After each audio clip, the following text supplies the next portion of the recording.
All right, let's dive into the gender controversy. There are a number of people who have been outspoken in support of the idea that there are more than two genders. So there isn't simply male or female, there's gender queer, gender fluid, and a whole host of other identities that a person can have. Now, I think the crux of this whole argument can really be attributed to what is really a very staunch resistance to anything that can be construed as conciliatory on either side.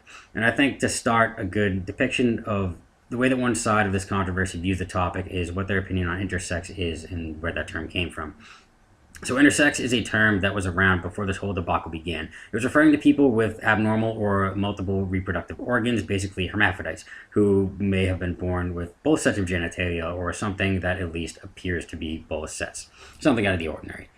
If you believe, on the one hand, that gender is inextricably linked to physiology, as was basically the mainstream ideology until the transgender movement became visible, then hermaphrodites pose a problem. So the third term, intersex, arose essentially to say, well, I guess they're both.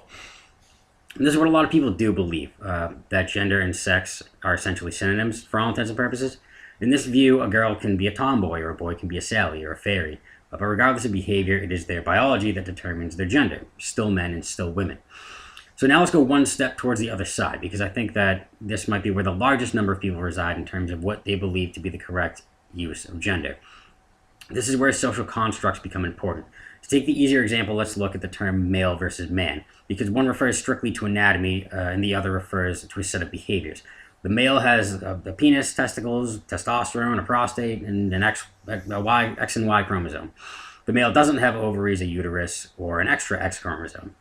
This is male. However, you might hear a lot of people use the phrase, he's not a man, he's a boy, if that particular male acts childish, or he's not a man, he's a pussy, if he acts particularly squeamish or effeminate. A lot of these types of people see men as providers with strong morals. If you're a wife beater, a lot of other males would say, he's not a man, he's scum. Now, none of those people believe that these people aren't males, but they don't see them as fitting the social construct of man. However, one big difference here is that this view places gender again as a synonym for sex. When referring to these people, it will always be he is not a man. Behavior has nothing to do with gender. Gender, again, is the same as sex. And I think this is why the controversy is a bit blown out of proportion. It would seem that a large majority of people agree on the ideas of social constructs based on behavior and are perfectly willing to label somebody as not a man based exclusively off of how they act. And given the large exposure of the transgender movement, I don't think that many people are in denial that a male can feel like a woman or a female can feel like a man. In fact, these people that feel this way largely tend to go towards the extremes of the social constructs of man and woman in order to appease how they feel inside. To them, their identity is tied to the idea of social construct of man and woman, and that is the issue. This is where the miscommunication is. These people are using the word gender separately from the word sex. Biological sex to them is not where their pronouns stem from. It stems from the construct. It stems from their feelings. It doesn't stem from sex, but everyone else thinks it does. The problem here is that when somebody says, I am X gender, they are referring to a construct, an idea, or a feeling. But historically, this has not been what the word gender meant. Even if the word gender was originally supposed to mean something different, it no longer matters. It is now tied up with biological sex, and it's largely used as a synonym for sex.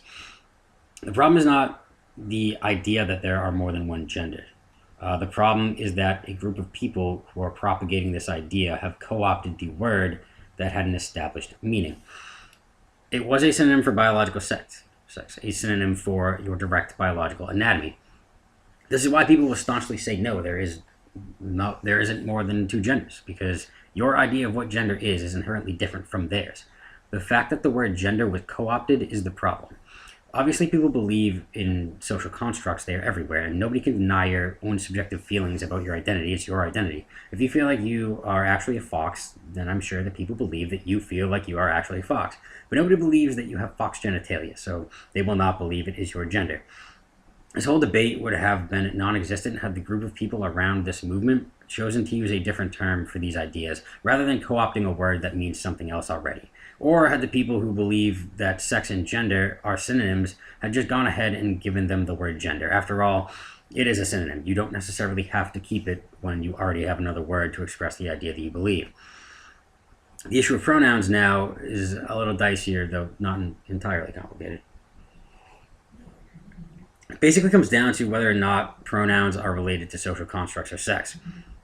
Given that you are given pronouns at birth by a doctor based directly on your anatomy, I'm leaning towards pronouns accounting for biological sex.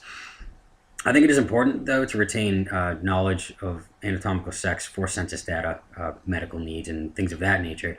But whether or not you want the people that surround you to call you something different is really up to whether or not they want to be rude to you or not. It's not super hard to do that. And I just think that understanding that it is rooted in biology should be recognized on both sides, regardless of on how you choose to play that out. Thanks for listening, everybody.